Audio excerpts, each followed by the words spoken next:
Kasih Tuhan, sore hari ini saya rindu sekali Bapak Ibu kembali sama-sama kita buka kebenaran firman Tuhan. Kita buka kembali di dalam Yohanes pasal yang kedua tadi pagi, namun kita baca ayat yang pertama sampai dengan yang kelima. Sama-sama kita buka sama-sama di dalam Yohanes pasal yang kedua, ayat yang pertama sampai dengan yang kelima. Yang sudah dapat katakan amin. Kita baca bergantian, saya baca ayat yang pertama, Bapak Ibu baca ayat yang kedua, selanjutnya dan ayat 5 kita baca bersama-sama. Oke, Yohanes pasal yang kedua, ayat yang pertama sampai yang kelima. Sudah siap? Katakan amin.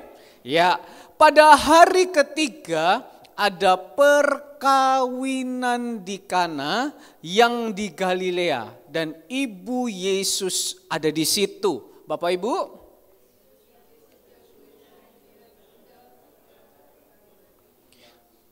Ketika mereka kekurangan anggur, ibu Yesus berkata kepadanya, mereka kehabisan anggur. Bapak Ibu.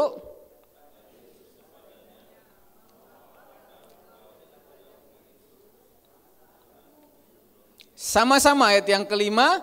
Tetapi ibu Yesus berkata kepada pelayan-pelayan, apa yang dikatakan kepadamu, buatlah itu. Baik Bapak Ibu yang dikasihi Tuhan, sambil mereview, sambil mengingat kembali firman Tuhan yang disampaikan tadi pagi tentang perkawinan di Kana. Bapak Ibu yang dikasihi Tuhan, pertama kali Tuhan Yesus melakukan mujizat, bukan di mana-mana. Tetapi Tuhan Yesus pertama kali pada waktu dia pelayanannya, dia melakukan mujizat itu di dalam perkawinan. Ini belum bicara pestanya Bapak Ibu, tetapi bicara tentang perkawinan. Perkawinan itu adalah salah satunya yang dikatakan oleh Tuhan. Orang kalau sudah menikah, Tuhan tidak boleh mengizinkan untuk apa? Berpisah. Otomatis pernikahan atau perkawinan itu berlangsung kapan Bapak Ibu? Seumur hidup. Oke, kadang ada perpisahan, ada perceraian, itu status di dunia. Tetapi status di sorga, orang kalau sudah menikah tidak boleh dipisahkan kembali. Makanya pernikahan itu tidak main-main. Hari ini cari pasangan gampang Bapak Ibu. Tetapi untuk membangun hubungan seumur hidup dengan pasangan itu tidak mudah. Makanya hari-hari ini kalau kita lihat di gereja ini sudah ada pasangan-pasangan yang langgeng, itu puji Tuhan. Tetapi pernikahan itu juga berbicara tentang proses kehidupan Bapak Ibu.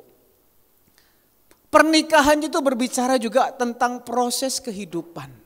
Di mana dikatakan kalau saya boleh gambarkan pada hari itu ada perkawinan. Ayat yang kedua, Yesus dan murid-muridnya diundang juga ke perkawinan itu. Sama juga di dalam kehidupan kita ini sampai akhirnya siapa yang kita mau undang? Di dalam jalannya kehidupan kita ini, siapa yang kita mau undang untuk tuntun kita? Siapa yang kita mau undang untuk berjalan bersama dengan kita? Itu nanti akan menentukan akhirnya. Pada waktu itu pernikahan, namanya orang pesta Bapak Ibu. Mereka itu berharap acara itu dari awal berjalan dengan baik. Dan biasanya klimaksnya itu bagus-bagusnya di akhirnya. Betul kan? Film itu yang bagus yang ditunggu di mana Bapak Ibu? Di awal apa di akhirnya? Tentu dicari akhirnya. Lakone mati gak? Lakone seurip gak? Ya apa? Inspektur VJ masih urip apa gak kan gitu Bapak Ibu? Ya toh? Gimana kira-kira endingnya? Bagus gak endingnya? Pada waktu itu pernikahan pun juga seperti itu. Yang dilihat itu kalau bisa dari awal sampai akhir itu harus manis. Dari awal sampai akhir itu harus bagus. Sama juga pengiringan kita dengan Tuhan. Dari awal sampai akhir bukannya akhir tambah turun, tapi akhir harusnya tambah naik. Ayat yang ke-10 dikatakan di situ apa? Dan berkata kepadanya, setiap orang menghidangkan anggur yang baik dahulu, dan sesudah orang puas minum, barulah yang kurang baik. Tetapi bersama Tuhan Yesus, tetapi ketika melibatkan Tuhan Yesus, yang biasanya awalnya biasa, yang biasanya awalnya bagus, yang akhirnya kurang bagus. Tetapi bersama Tuhan Yesus, melibatkan Tuhan Yesus, melibatkan murid-murid itu artinya apa? Melibatkan firman Tuhan, dikatakan apa? Akan tetapi engkau menyimpan anggur yang baik sampai sekarang. Artinya apa? Tuhan mau kehidupan kita. Bukan di awalnya berapi-api, bukan di awalnya manis, kemudian di tengah-tengah sepet, kemudian di akhirnya habis. Biasanya kan orang kan gitu. Di dunia kan begitu kan prinsip, menikah 2 tahun pertama, manis-manisnya. 5 tahun pertama mulai muncul konflik. Andre, kamu gaya, kamu belum menikah, belum merasakan kamu Andre. Tapi kita berdoa pernikahan anak Tuhan itu selalu harus manis-manis Bapak Ibu. Terus kemudian 25 tahun sisa sepete, betul apa betul? Ya kan? Dulu waktu awal suaminya perhatian, waktu awal istrinya perhatian, tapi sudah 20 tahun sudah gak ada perhatian, hilang manisnya pernikahan, yang ada sepete gitu kan ya. Tapi ikut Tuhan, percaya Tuhan dari awal sampai akhirnya harus manis Bapak Ibu. Harus tetap berapi-api. Harus tetap sungguh-sungguh, itu kerinduan Tuhan. Ayo sama-sama pernikahan yang ada di tempat ini, pengiringan jemaat Tuhan yang ada di tempat ini, ikut Tuhan di awal mungkin bisa terseok-seok, di tengah-tengah mungkin ada tantangan, tetapi endingnya jangan kita mundur daripada Tuhan, endingnya jangan kita jauh daripada Tuhan, tetapi endingnya kita semakin melekat sama Tuhan. Pegang itu Bapak Ibu yang dikasihi Tuhan. Hari-hari ini kita butuh Tuhan. Hari ini kita perlu Tuhan Bapak Ibu. Libatkan Tuhan. Ayat yang ketiga. Ketika mereka kekurangan anggur, Ibu Yesus berkata kepadanya, mereka kehabisan anggur. Nah pada waktu proses pesta pada waktu itu, tiba-tiba anggurnya habis.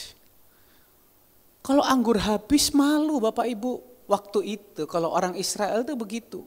Kalau pesta, kalau sampai anggurnya habis, makanannya habis atau makanannya enggak enak, itu pasti malu. Betul kan Bapak Ibu, kalau pesta, kalau ada acara di sini, kalau misalnya habis makanannya kan kayak gimana gitu loh. Selalu berdoa kan, makanan yang sedikit ini Tuhan buat 5 roti 2 ikan bisa tetap terus ada, amin kan begitu. Sama di dalam kehidupan itu seringkali, di dalam perjalanan hidup itu seringkali terjadi yang namanya kehabisan anggur. Di dalam pernikahan pun juga seringkali terjadi yang namanya kehabisan anggur. Ada masalah, ada kesukaran, ada pergumulan, ada tantangan. Hari-hari ini siapa yang tidak menghadapi tantangan? Hari-hari ini siapa yang tidak menghadapi kesukaran? Tidak tahu betul apa tidak pajak mau dinaikkan 12% ya. Mungkin bagi kita enggak ngefek, tapi orang-orang yang bekerjanya besar apakah enggak ngefek semuanya? Minyak goreng naik, ya kan? Semua serba naik, itu namanya kesukaran. Sore hari ini saya mau berbicara Bapak Ibu yang dikasihi Tuhan. Setiap manusia tidak pernah lepas dari yang namanya kesukaran. Besok kita menghadapi tantangan, besok kita menghadapi hari yang baru. Tapi mungkin hari ini kita kehabisan amunisi. Kehabisan anggur itu kan juga bisa bicara tentang kehabisan dana. Gimana nih? Berapa kali kan Bapak Gembala cerita, kita mau melayani di panti asuhan. Tapi dana hari ini habis. Mau pergi ke pasar, dana habis. Dana enggak cukup. Mungkin Bapak Ibu juga berkata, besok saya mau belanja buat rumah, saya mau bayar anak uang sekolah, saya mau bayar ini, saya punya kebutuhan ini. Tapi hari ini mungkin kehabisan amunisi. Ada yang hari ini kehabisan amunisi? Yang kantongnya lagi kering? Ya kan? Wajah boleh senyum. Saya lihat Pak Iksan ini awet muda terus. Rambutnya sekarang hitam, awet muda gitu kan ya. Wajah awet muda. Saya lihat ibu-ibu semua di sini, Bang John tertawa terus. Tapi siapa tahu amunisinya lagi ada apa enggak ada gitu kan. Kantongnya lagi ada apa enggak ada. Bapak Ibu bisa lihat, Andre bisa pakai baju batik, ya kan, ganteng, lagi bawa firman Tuhan. Bisa sih tahu, kantongnya habis apa enggak, kan enggak tahu Bapak Ibu. Hanya kita dengan Tuhan yang tahu. Itu namanya kesukaran. Kemarin saya dengar jemaat, kita butuh buat anak bayar uang sekolah 4,5 juta. Sudah ada dananya, nggak tahu, berdoa aja. Itu kesukaran Bapak Ibu. Itu tantangan. Tapi hari ini bagaimana kita menghadapi tantangan itu? Bagaimana kita belajar tentang kesukaran itu? Apa yang dikatakan oleh Ibu Yesus ayat yang keempat? Kata Yesus kepadanya, ayat yang ketiga tadi. Ketika mereka kekurangan anggur itu, Ibu Yesus berkata kepada siapa? Kepadanya. Mereka kehabisan anggur. Hari-hari ini Bapak Ibu yang dikasihi Tuhan, kalau kita menghadapi kesukaran, jangan lari kemana-mana. Pertama lari dulu sama Tuhan. Pertama lari dulu di kakinya. Tuhan, kami kehabisan anggur. Tuhan, kami punya pergumulan ini. Tuhan, kami punya tantangan ini. Kalau engkau undang Tuhan di dalam hidupmu, kalau engkau ajak Tuhan di dalam hidupmu, ayat yang keempat dikatakan, kata Yesus kepadanya, mau apakah engkau daripadaku ibu, saatku belum tiba.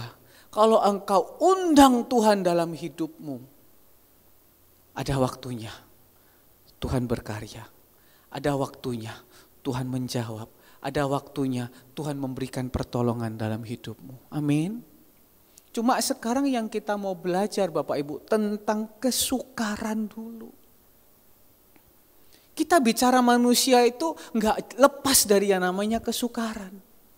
Kita mau belajar, kesukaran itu ada beberapa macam. Supaya kita enggak sedikit-sedikit, ini kesukaran, Tuhan pasti tolong. Ini kesukaran, Tuhan pasti bela. Supaya kita jadi anak Tuhan betul-betul belajar mengerti. Kita mau belajar, kita buka sama-sama di dalam Lukas pasal yang ke-9, ayat yang ke-38 dan yang ke-39. Kita mau belajar tentang kesukaran terlebih dahulu, ya. Karena kesukaran itu Bapak Ibu ketika kita hadapi itu harusnya bukan membuat kita semakin lemah, bukan membuat kita semakin jatuh, tetapi membuat kita semakin kuat. Katakan kanan kirinya kuat. Itu tujuannya kesukaran. Di balik kesukaran Tuhan berkarya, akhirnya pesta itu sampai akhirnya manis. Nah, tetapi bagaimana dalam kehidupan kita?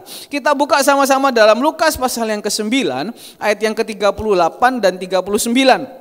Saya bacakan di situ ada sebuah kisah, seorang dari orang banyak itu berseru katanya, "Guru, aku memohon supaya engkau menengok anakku, sebab ia adalah satu-satunya anakku. Sewaktu-waktu ia diserang roh, lalu mendadak ia berteriak, dan roh itu menggoncang-goncangkannya sehingga mulutnya berbusa. Roh itu terus saja menyiksa dia dan hampir-hampir tidak mau meninggalkannya." Nah, ini seorang ibu yang benar, seorang wanita yang benar. Pada waktu itu keadaannya Bapak Ibu yang dikasih Tuhan, anaknya satu-satunya. Ini seorang cintanya ibu pada anaknya. Seorang ibu yang punya anak satu-satunya, dia nggak berpikir punya malu, dia nggak berpikir dilihat orang banyak. Dia kepingin anaknya sembuh dan dia tahu yang bisa menyembuhkan itu hanya siapa? Tuhan Yesus. Di sini ada kesukaran Bapak Ibu yang dikasihi Tuhan. Ini masalah buat ibu ini. Dia punya masalah. Dia punya pergumulan. Tapi di tengah orang banyak itu, dia nggak panggil orang-orang yang lain. Dia cuma panggil, Tuhan Yesus, tolong, anakku sedang kesurupan, anakku sedang diganggu oleh roh jahat. Ada kesukaran di situ, ada masalah di situ. Dan masalah ini datangnya karena apa? Pekerjaan kuasa kegelapan. Ada serangan roh jahat di dalam kehidupan orang itu. Yang pertama Bapak Ibu, kesukaran terjadi karena kuasa kegelapan. Kesukaran terjadi karena pekerjaan si iblis. Yang pertama dulu, kita belajar, kita mengerti. Supaya kadang begini, seringkali orang begini ya, sedikit-sedikit ada masalah, ini setan salah nih. Ada masalah sedikit-sedikit, ini iblis nih yang salah. Kita harus belajar malam hari, kita mengerti. Memang betul, sumbernya segala masalah itu juga iblis. Dia berusaha untuk mengoyakkan keluarga kita. Dia berusaha untuk memecahkan keluarga kita. Dia berusaha untuk membuat iman kita terkoyak-koyak. Tapi tidak membuat ibu ini patah semangatnya. Tidak membuat ibu ini imannya down. Tapi dia berseru, Yesus, tolong anakku. Hari ini Bapak Ibu, kalau Bapak Ibu punya masalah seperti ini, kepada siapa Bapak Ibu berseru? Ini perkara yang sederhana Bapak Ibu. Siapa yang Bapak Ibu mau seru? Berapa hari yang lalu Bapak Ibu yang kasih Tuhan, saya mau tanya, misalnya nih ada jemaat, mungkin di lingkungan Bapak Ibu, di lokasi Bapak Ibu, ada tiba-tiba yang seperti anak ini, kesurupan. Kira-kira nih, kalau Ibu Johana ada kesurupan di sekolah, apa yang Ibu Johana lakukan? Apa Bu? Hah? Doa, langsung didoakan Bu ya. Kalau ketemu langsung didoakan ya. Puji Tuhan. Bu Andreas gimana Bu? Kalau ada di dekat Ibu ada orang tiba-tiba kesurupan, apa yang Bu lakukan? Panggil orang atau doakan atau panggil yang lain? Bingung juga kan Bapak Ibu? Nah inilah Bapak Ibu, ayo jemaat mulai hari ini harus berani bertumbuh. Kenapa? Saya berapa saat yang lalu ketika saya lagi duduk, lagi ada pertemuan begitu, tiba-tiba ada seseorang telepon. Tumben. Ini orang bukan orang sembarang Bapak Ibu. Seniornya jauh daripada saya. Dia telepon karena saya nggak berani angkat. Saya bilang sabar ya. Saya pas lagi ada pertemuan, pakai WA dulu saja ya, saya bilang gitu. Oke, terus dia WA begini. Ndru, kamu tahu nggak? Ada pendeta namanya ini, Ndru. Aku minta nomor teleponnya. Kenapa? Karena di tempat kerjaan si A ada orang kesurupan setan. Lah, kalau kerjaannya jauh di luar kota, pendetanya di Surabaya kan kesuwen Bapak Ibu. Selak dikunyah-kunyah ambek setan nih Bapak Ibu. Yang ngomong sama saya ini pendeta Bapak Ibu. Lah, kok bukan kamu yang doain? Kamu pendeta, ngapain? Memang ada karunia-karunia khusus Bapak Ibu. Ada pendeta yang karunianya usir setan tuh ada Bapak Ibu. Ya, ada Bu Kris Jami tuh karunianya usir setan gitu kan. Nggak tahu usir setan apa lihat setan gitu kan Bu ya. Tapi kok bukan kamu? Kok nunggu orang lain? Ini cerita aja Bapak Ibu. Saya berharap Bapak Ibu, jemaat yang ada di tempat ini, kalau menemukan yang seperti ini, di tengah-tengah malam kayak, kita kan nggak tahu, atau mungkin di dekat Bapak Ibu, berani Bapak Ibu, jangan kesuwen, saya tak celana pendetaku ya, saya tak panggil pendetaku ya. Kalau Bapak Ibu tuh sudah dikasih kuasa, makanya Bapak Ibu sudah beribadah pagi, sore, sumpagi, itu Tuhan kasih kuasa, Tuhan kasih kepercayaan, pakai Bapak Ibu. Sudah berapa lama ikut Tuhan? Kita kan enggak tahu hari ini kita ketemu apa, besok kita ketemu apa. Kalau kita hadapi yang seperti ini Bapak Ibu, jangan seperti murid Yesus. Ayat yang ke-40. Dan aku telah meminta kepada murid-muridmu supaya mereka mengusir roh itu, tapi mereka enggak dapat. Karena apa? Mereka enggak percaya. Ada bosnya di situ, ada Tuhan Yesus.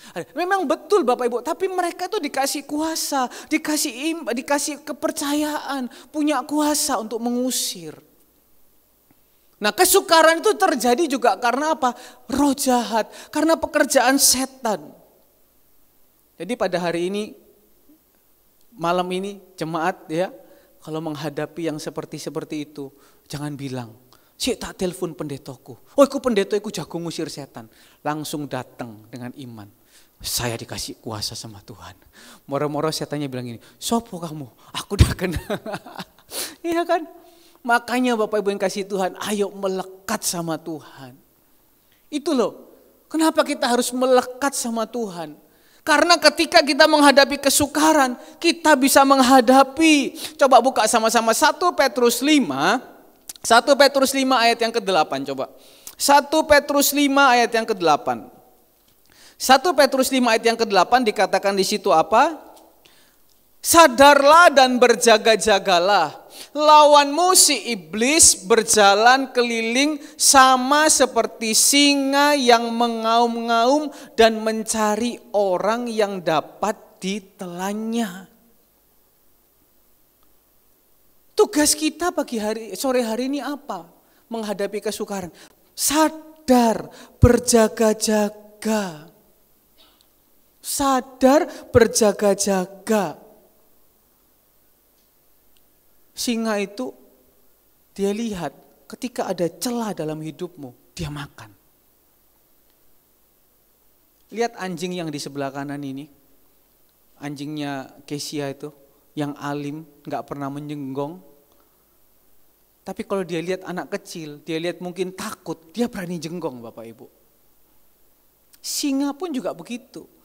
Ketika dia lihat hidupmu jauh daripada Tuhan, dia lihat, oh ini bisa saya makan. Oh ini orang ini jauh daripada Tuhan. Dia mengaum, dia makan. Tapi sama Daniel dia gak berani Bapak Ibu. Karena apa? Di dalam Daniel ada iman yang kuat. Karena Daniel berjaga-jaga. Karena Daniel sadar. Ayo malam hari ini Bapak Ibu yang dikasihi Tuhan. Kesukaran yang pertama datangnya karena kuasa kegelapan. Dia selalu berusaha menghancurkan hidupmu, dia selalu berusaha mengoyak-ngoyakkan hidupmu, dia selalu berusaha untuk membawa engkau jauh daripada Tuhan. Ingat Roma 8 ayat yang ke-28. Allah turut bekerja untuk mendatangkan apa? Kebaikan. Tapi setan pun juga 24 jam dia bekerja untuk membuat engkau mundur, engkau jauh daripada Tuhan. Segala macam caranya. Sakit hati, kepahitan, kekecewaan, itu caranya iblis dan dia pinter. Ayub, dia serang berbagai macam cara gak bisa. Karena apa? Tuhan berjaga-jaga di sekeliling Ayub. Tapi karena dia minta izin, ketika Tuhan gak berjaga-jaga, Tuhan melepaskan pagarnya, Ayub diuji. Sekarang hidup kita yang jaga kita siapa Bapak Ibu? Siapa yang kita libatkan? Ayo coba. Apakah hari-hari ini kita melibatkan Tuhan? Oh saya datang ke gereja. Oh saya beribadah. Tapi apakah hatimu pada saat beribadah engkau kepingin dengar firman Tuhan? Atau di gereja mungkin engkau, ya AC-nya gereja dinginlah tidur. Gimana sing khotbah? Kelihatan pas nanti khotbahnya aku terus yang diincar. Atau ketika kita datang di gereja, Tuhan bangun imanku, bangun imanku. Gak ada cara lain yang bisa melawan kuasa kegelapan. Gak ada cara yang lain yang bisa melawan ini. Ayat yang ke-9. Lawanlah dia dengan apa? Iman yang teguh. Sebab kamu tahu bahwa semua saudaramu di seluruh dunia menanggung penderitaan yang sama. Lawan dengan iman yang teguh. Pertanyaannya, imanmu bagaimana sama Tuhan?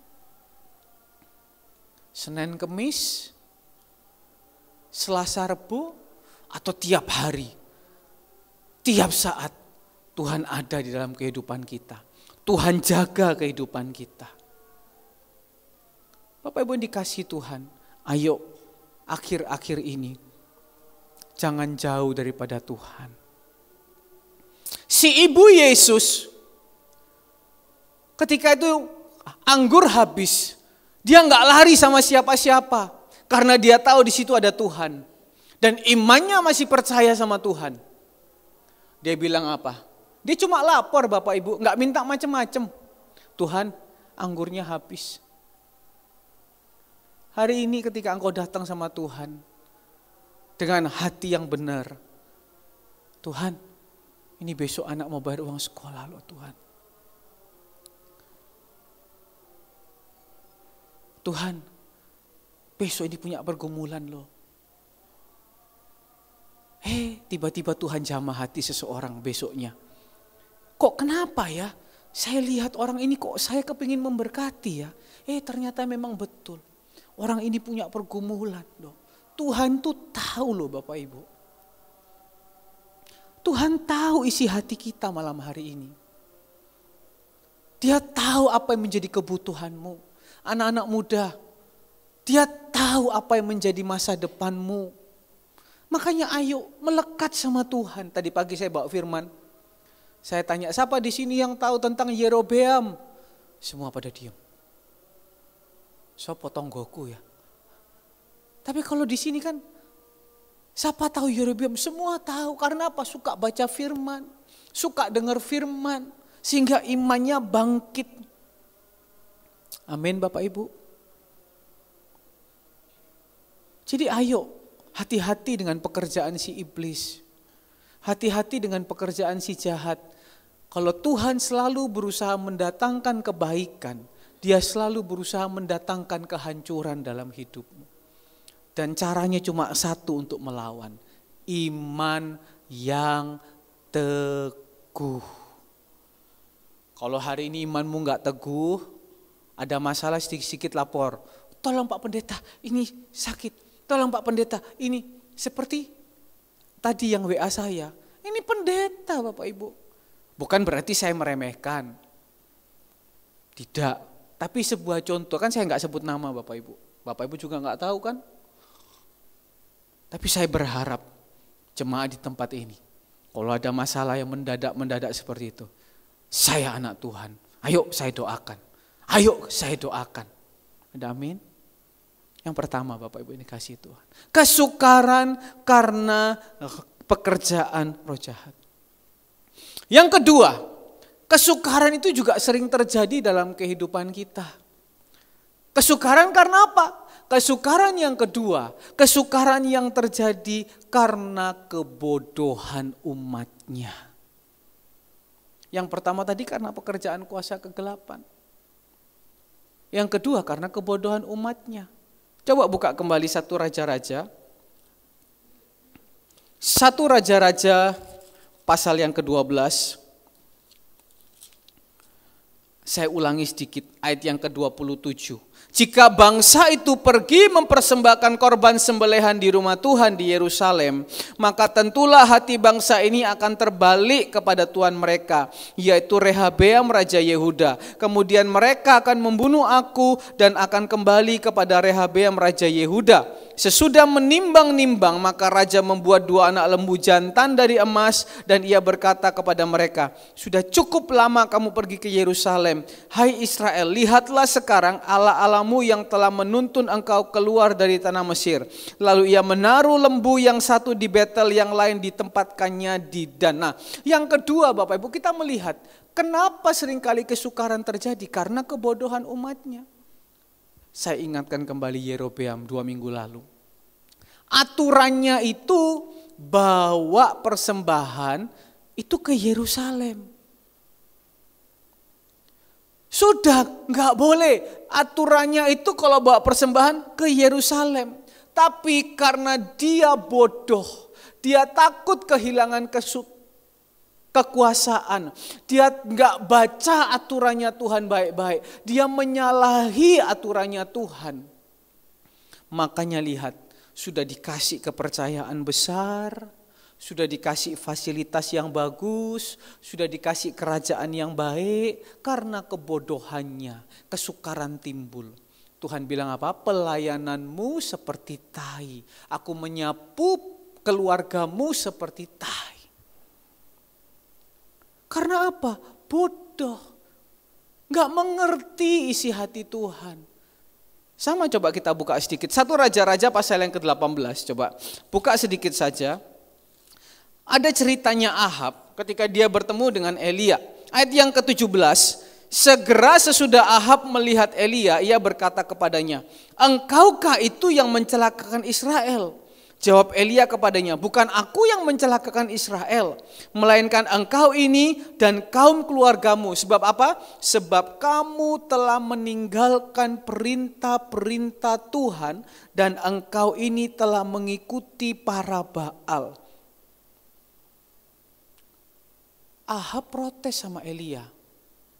Elia, ini gara-gara kamu ini, makanya Israel celaka. Seringkali kan kesukaran kan kita nyalakan orang, paling gampang kok nyalakan orang. Kalau disalahkan sendiri enggak mau, ini gara-gara kamu ini makanya. Enggak. Orang Bapak Ibu kalau sudah bodoh itu selalu cari kesalahan orang lain. Orang itu kalau sudah bodoh ditegur enggak mau, seperti Yerobeam kan, ketika ditegur malah dia tunjuk balik. Orang itu kalau sudah bodoh pikirannya buta. Apa saja dilakukan, kesukaran datang kemudian, baru dipikir kemudian. Ahab, dia tinggalkan Tuhan. Dia pilih ikut Allah lain. Padahal Tuhan sudah tolong dia. Tuhan sudah buka mujizat-mujizat. Tuhan sudah berkati dia. Tapi matanya tertutup, dia ikut Allah lain. Ketika ada celaka, baru dia protes sama hamba Tuhan. Ini gara-gara hamba Tuhan ini. Harusnya kamu melibatkan hamba Tuhan. Harusnya kamu melibatkan Tuhan. Bukan salahkan Tuhan, seringkali manusia begitu. Kalau sudah susah, yang disalahkan siapa Bapak Ibu? Kalau enggak roh jahat, ujung-ujungnya siapa yang disalahkan? Oh itu Tuhan. Salah, mending gak usah ikut Tuhan lah, ribet. Kamis doa malam, Sabtu kaum muda. Kayak untuk jodoh toh, kakek dek gereja. Kafe, banyak anak keren zaman sekarang. Di gereja kayak untuk jodoh. Tadi pagi saya ingatkan anak-anak muda di tempat yang saya menyampaikan firman. Engkau dengan tulus layani Tuhan. Engkau dengan tulus ikut Tuhan. Mau engkau ada di sana, engkau ada di sana, engkau ada di sana, engkau kerja di sini, engkau kerja di sana, engkau kerja di mana. Tapi ketika engkau tulus sama Tuhan, Tuhan mampu buka jalan. Tapi ketika engkau enggak tulus sama Tuhan, hatimu buta. Engkau bodoh, enggak baca aturannya baik-baik. Engkau mau kerja di sini, kau mau melayani di sana, kau mau buat kelihatannya ini bagus, hasilnya nol. Tapi kalau engkau sungguh-sungguh ikuti aturannya Tuhan, engkau baca aturannya baik-baik, engkau enggak bodoh, kecil pun Tuhan bisa rubah jadi besar. Ada amin Bapak Ibu dikasih Tuhan. Orang kalau sudah bodoh ketutup, hati-hati Bapak Ibu. Hari-hari itu lagi musim banget. Beol, sampai akhirnya orang kecantol pinjol gitu Bapak Ibu dikasih Tuhan ya. Karena apa? Bodoh, mendatangkan kesukaran atas diri sendiri. Apa kok beol kok dibawa-bawa kok? Saya bilang beol tadi pagi orang ketawa di sana karena tahu. Ayo beol itu apa Bapak Ibu? Beol apa? Pasti di sini buang air besar, enggak, belanja online. Belanja online. Iya kan? Uangnya belum ada, paksa. Tenang aja, nanti minggu depan, bulan depan pasti ada. Kan dikasih waktu 1 bulan. Beli yang bukan sesuai kebutuhan, sikat terus. Saya sampai lihat Bapak Ibu ada seorang nenek-nenek pada waktu saya ke ATM. Nenek-neneknya pendek. Dia ke ATM bawa tas pasar, tas anyaman ya Bapak Ibu ya. Ya mungkin seumuran Mak Ratna mungkin. Jadi pada waktu dia ke ATM, saya pikir dia ke ATM mau kasih cucunya angpau gitu ya. Mau kasih cucunya berkat gitu ya. Biasanya kan nenek-nenek kan gitu. Cu ini tak kasih angpau, tak kasih pesangon. Kalau zaman dulu kasihnya cash, sekarang sistemnya ATM gitu kan. Jadi transfer gitu ya. Tapi ketika saya lihat, bukan saya kepo Bapak Ibu. Karena saya tinggi. Andre tinggi apa? Soalnya neneknya pendek. Saya lihat, loh bayar pinjol Bapak Ibu. Saya pernah 1 kali ada seorang anak wanita datang, bukan di tempat ini. Kok tolong kok. Kenapa?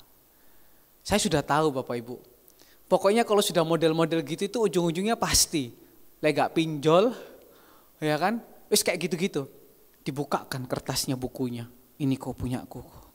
Lah, Satu buku itu Bapak Ibu, satu bulan itu bisa 12 akun, 12 aplikasi. Ada ini, ada itu, rupiah ini, rupiah itu, Indonesia ini, Indonesia itu. Kok namaku kok wis dikirim kok, KTP ku kok kemana-mana kok. Ya apa iki kok? Ya apa terus caramu? Ya terus caranya aku buka aplikasi lagi, tak ambil tak tutup. Aku buka aplikasi lagi, tak ambil tak tutup. Lah kan sebelum pinjam kan udah tahu bunganya berapa. Kok masih diterusin? Pinjol itu kan bukan resmi Bapak Ibu. Kok masih diterusin? Setiap orang punya kesukaran masing-masing. Tapi kalau sampai kesukaran itu karena kebodohanmu, oh ini, beol ini, beol ini, beol ini. Sampai pada akhirnya bingung sendiri. Sama juga pasangan hidup. Karena tertutup matanya, tertutup pikirannya. Seperti Ahab, seperti Salomo. Karena pasangan hidup. Akhirnya kesukaran itu datang. Jadi kalau sudah seperti ini jangan bilang, salahkan Tuhan. Kemarin pagi saya diceritain.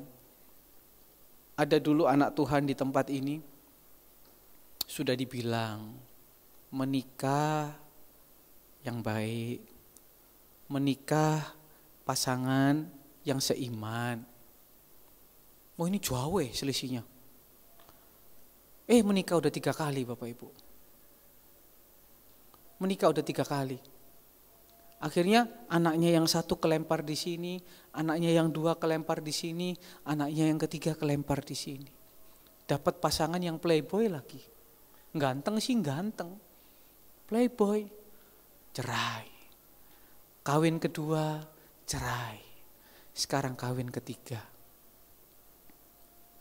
Saya berdoa anak-anak muda di tempat ini dapat pasangan yang baik semua daripada Tuhan. Pernikahannya langgeng, amin. Karena apa kesukaran? Karena kebodohannya sendiri. Caranya gimana terus? Kalau kesukaran yang karena kebodohan sendiri, caranya gampang Bapak Ibu. Berbalik. Amin. Berbalik. Katakan sama-sama, berbalik.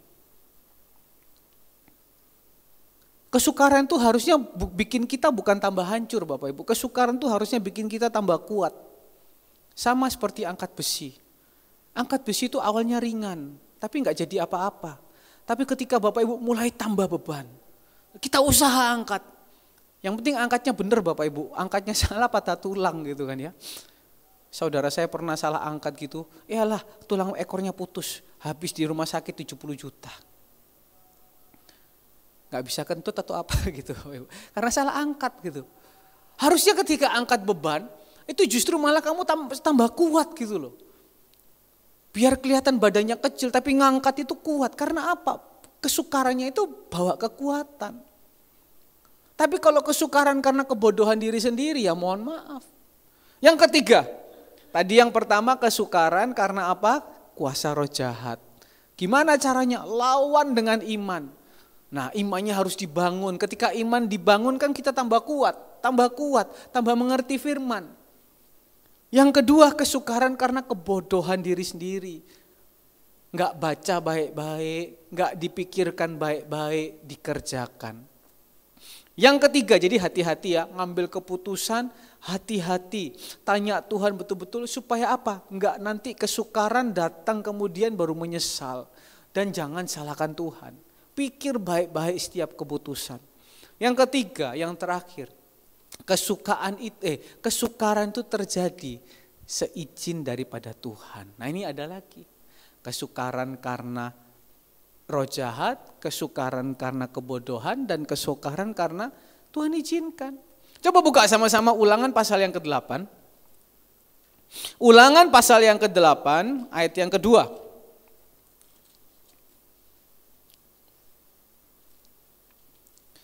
Ulangan pasal yang ke-8 ayat yang kedua.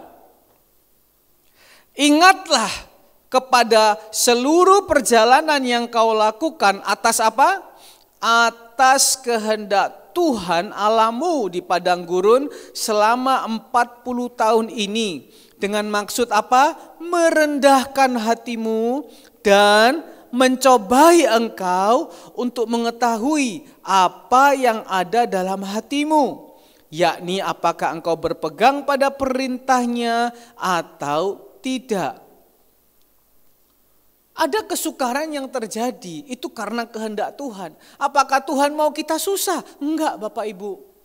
Seperti saya katakan di awal, kesukaran itu mendatangkan kita kekuatan sampai akhir hidup kita. Pernikahan mungkin menghadapi kesukaran, tetapi ketika dilewati dengan Tuhan, itu nanti awet, langgeng, seumur hidup. Andre, belum menikah, baru mau foto-foto kok. Iya kan? Ya foto-foto Bapak Ibu. Tapi yang penting itu pernikahannya. Sekalian Ibu Gembala bilang, saya sudah lama ya gak jalan-jalan. Ya sudah jalan-jalan. Apanya barusan ke Batu? Kan ke Batu beli wortel Bapak Ibu. Nah kesukaran ini terjadi karena apa? Tuhan itu yang kehendakin. Dan kalau Tuhan yang kehendakin, tangkep baik-baik. Selalu Tuhan punya rencana. Selalu Tuhan punya maksud. Kalau kesukaran itu diizinkan Tuhan, pegang baik-baik. Tuhan punya maksud. Tuhan punya rencana. Tuhan punya kepentingan dalam kehidupanmu. Tuhan kepingin engkau jadi seseorang. Melalui apa? Melalui kesukaran yang Tuhan izinkan itu. Ayub Tuhan izinkan. Ayub tambah kuat kan? Ayub tambah diberkati kan? Melalui kesukaran. Ayub gak salahkan Tuhan. Nah, Tuhan punya rencana buat bangsa Israel. Ketika aku mendatangkan kesukaran kepadamu supaya apa? Supaya aku itu mau tahu hatimu itu gimana. Kristenmu itu yang KW atau Kristenmu itu yang sungguh-sungguh. Ayat yang ketiga, jadi ia merendahkan hatimu. Jadi ia membiarkan engkau lapar. Jadi ia membiarkan engkau mana yang tidak kau kenal dan juga yang tidak dikenal oleh nenek moyangmu. Untuk apa? Membuat engkau mengerti bahwa manusia hidup bukan dari roti saja, tetapi manusia hidup dari segala yang diucapkan Tuhan. Pakaianmu tidak menjadi buruk, kakimu tidak menjadi bengkak selama 40 tahun. Maka engkau harus insaf. Bahwa Tuhan mengajari engkau seperti seorang anaknya.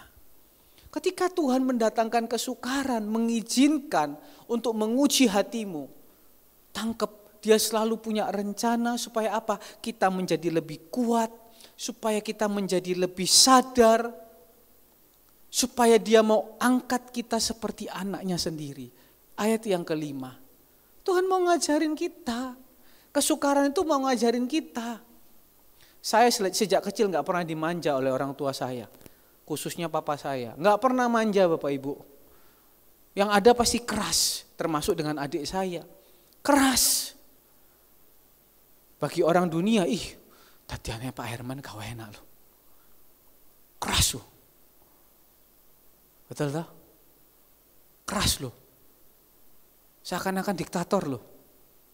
Ya, jujur memang seperti diktator Bapak Ibu. Tapi mentalnya terbangun Bapak Ibu. Tapi di satu sisi ada seorang ibu yang memberikan apa? Kasih sayang. Apakah bapaknya gak kasih sayang? Kasih sayang. Cuma Tuhan tuh selalu berimbang. Mengajari anaknya. Kalau Bapak Gembala itu keras Bapak Ibu. Seperti kesukaran. Pokoknya tadiannya Pak Gembala ketoknya gak ada hiburannya belas gitu loh. Pagi bangun doa pagi. Mari doa pagi ngejus. Ya apa iki? Habis ngejus. Atau apa lagi? Cuci mobil gitu kan ya. Nanti suruh ngepel. Suruh ini semua. Ada orang lain kan tidur. Tapi terbentuk dari kesukaran itu. Terbentuk. Sama, Tuhan pun dia juga izinkan. Kelihatannya jahat loh Bapak Ibu. Dia membiarkan kita lapar. Ayat yang keempat. Ayat yang ketiga, dia membiarkan kita lapar. Nah ini Tuhan izinkan supaya apa? Kita semakin berjaga-jaga. Kita semakin sadar. Kita ini mau dibentuk Tuhan, mau dipakai Tuhan supaya lebih kuat. Supaya gak gampang-gampang meninggalkan Tuhan. Di balik kesukaran, ada kekuatan di situ. Sehingga ketika gak ketemu masalah, bunuh diri. Barusan ada lagi kan yang bunuh diri Bapak Ibu. Cuma kan gak viral. Ada seorang anak melaporkan kakaknya sudah hilang 3 hari, perempuan. Ternyata mayatnya ditemukan di HR Muhammad, di ladang kosong situ gelap-gelapan. Kenapa? Masalah-masalah yang sepele. Tapi kalau dilatih dengan kesukaran, dilatih dengan yang namanya latihan daripada Tuhan, kan kuat-kuat. Coba lihat jemaat Surya Kebenaran ini dalam nama Yesus. Semuanya kuat-kuat kan, amin Bapak Ibu. Mentalnya kuat-kuat kan. Karena apa? Dilatih di dalam kesukaran. Sehingga menghadapi masalah, Tuhan sudah latih kok. Bagian yang terakhir, Ulangan 4 ayat yang keempat. Ulangan 4 ayat yang keempat, buka sedikit saja ke belakang.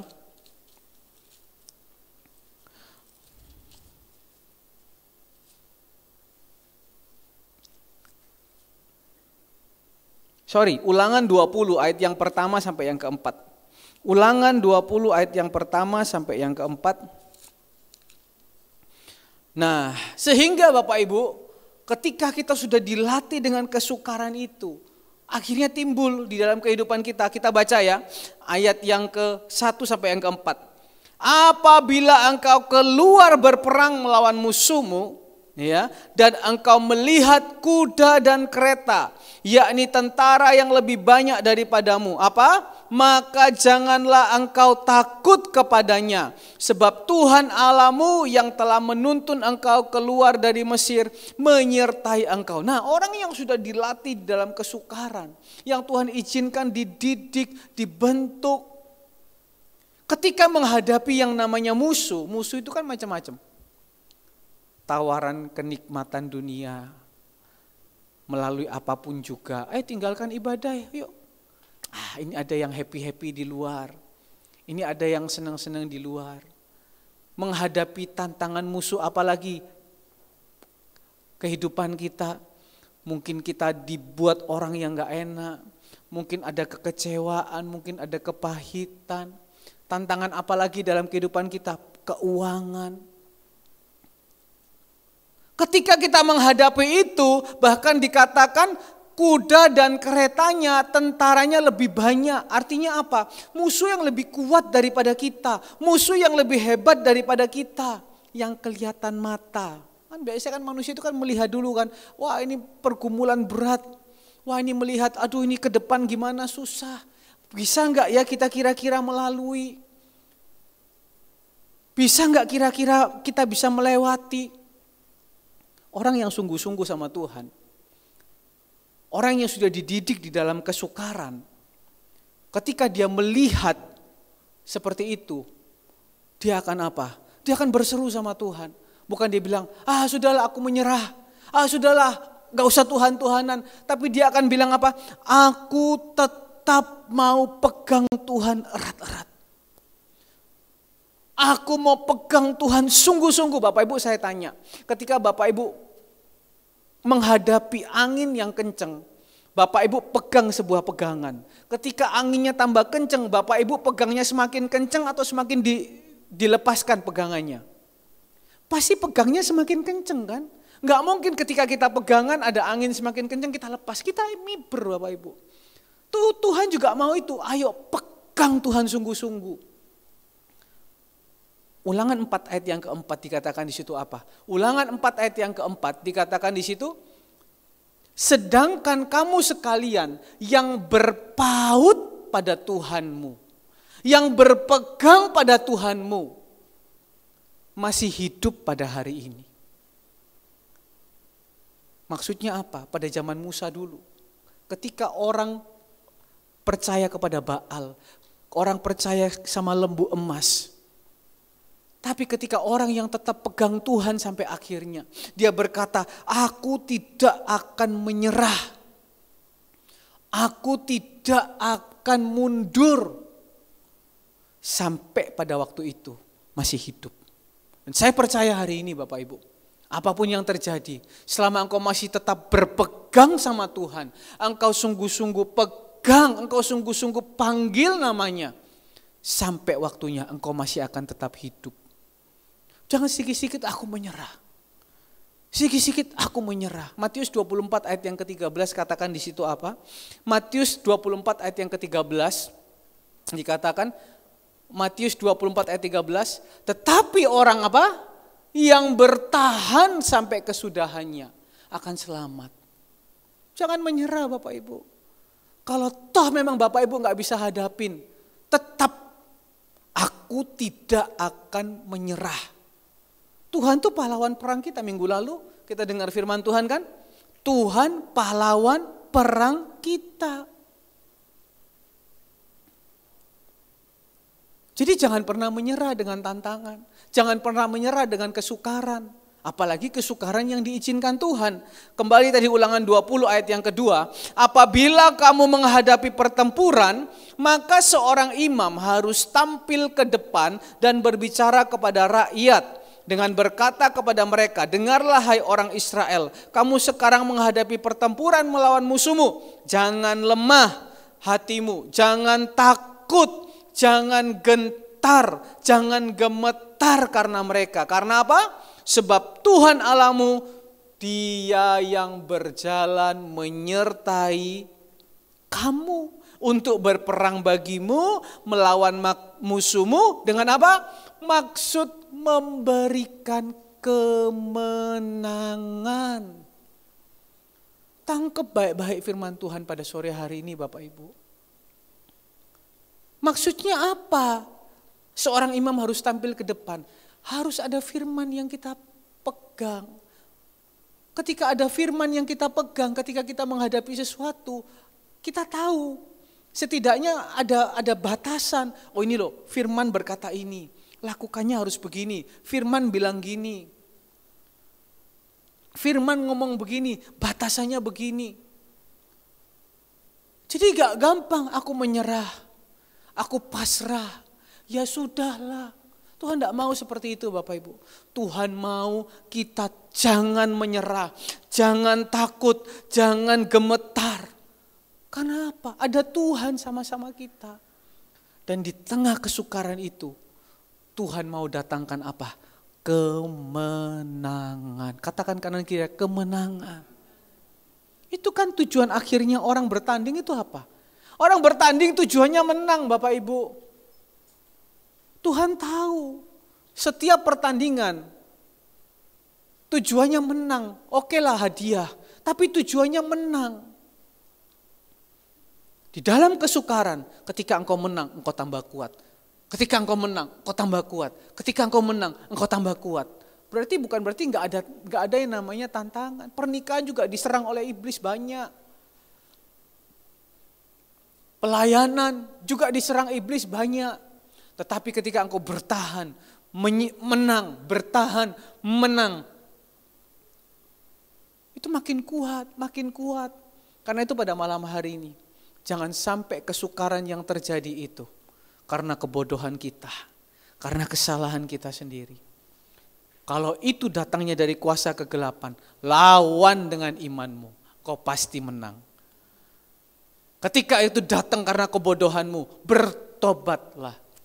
Tetapi ketika itu datang daripada Tuhan, Dia punya maksud. Ingat, Tuhan selalu punya maksud. Hari Sabtu barusan Mazmur 92. Tuhan punya rencana yang besar. Tuhan punya rancangan yang baik. Yang seringkali kita tidak tahu. Yang seringkali orang bodoh, orang bebal dunia nggak tahu. Karena apa? Pikiran mereka bodoh. Pikiran mereka tertutup. Tapi buat orang yang mengerti, Tuhan membuat sesuatu yang besar dalam kehidupan kita. Biar pada sore hari ini Bapak Ibu yang dikasihi Tuhan, Jemaat Surya Kebenaran adalah jemaat yang bertahan sampai akhir. Yang makin hari makin kuat sampai akhir. Dan kehidupannya mungkin boleh terseok-seok di awal. Mungkin boleh berat di awal. Tetapi endingnya manis sama Tuhan. Kalau orang dunia mungkin dia sepanjang hidup manis saja. lempeng aja, tetapi endingnya tidak manis. Lu kok bisa ngomong gitu? Apa dasarnya? Semua itu ada waktunya Bapak Ibu yang dikasih Tuhan. Waktu nanti yang akan membuktikan. Orang yang kuat di dalam Tuhan boleh terseok-seok, tetapi akhirnya indah. Tapi orang dunia, dia boleh naik terus. Tapi kalau pada saatnya, bukan menyumpahi Bapak Ibu, orang yang di luar Tuhan akan jatuh. Kiranya firman Tuhan pada malam hari jadi berkat. Ayo jadi jemaat yang kuat, selalu kuat sampai Tuhan Yesus datang. Saya kembalikan kepada Bapak Gembala.